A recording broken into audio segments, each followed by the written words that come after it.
like to ask me questions about weed because they know I stopped smoking weed in 2012 when I got convicted of distribution of marijuana.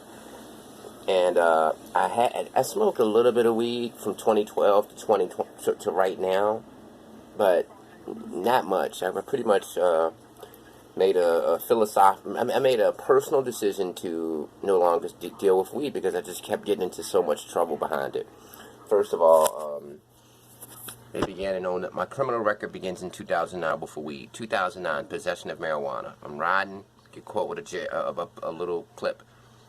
The next year, 2010, get caught with a clip. So I got 2 possession of marijuanas on my record, right?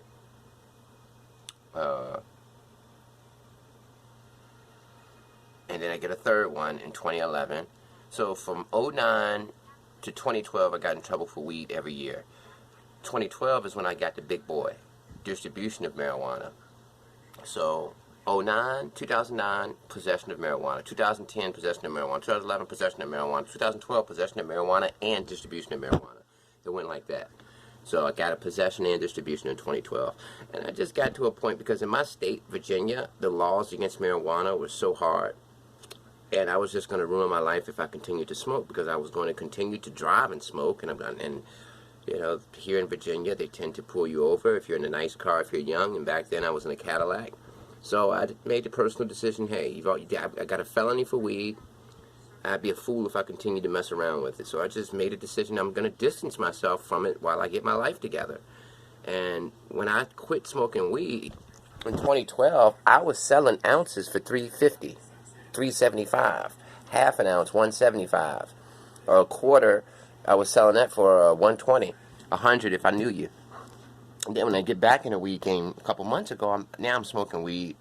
You know, get my little mason jar. Yeah, I'm back smoking weed now, and yeah, man, I'm happy because weed is legal in my state now, and it's been decriminalized and it's legal. So anybody who's ever been caught with a possession of marijuana charge, that's gonna get deleted from your record. And I got pardoned for my distribution of marijuana, a simple pardon, which means that when they pull the background up, it'll say this person has successfully repented.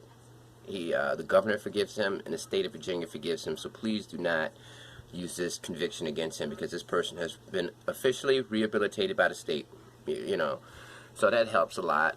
So yeah, man, I was a victim. I feel like I sacrificed a lot for this new generation to enjoy the benefits of legal weed because, like I said, man, weed ruined my life.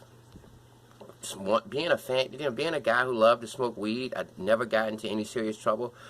Only got in trouble for weed, and I would get in trouble because back then my mentality was I'm gonna smoke. I'm only smoking weed. We got people in my city. We got people getting murdered, home invasions. I'm smoking weed. I would argue with the cops who pulled me off. I'm like, duck. And it's so funny because one of the cops the cop who pulled me over and gave me my first criminal conviction in 2009, I seen him recently, and he said, hey, man, I know you probably feel so good that weed is legal now. I said, yeah, man, because I went through some shit. I went through some shit, man. Weed, that was it. I never got in trouble for guns, hard drugs, anything like that. Always weed. Getting caught smoking weed, and they throw me in court and convict me of it and give me a misdemeanor.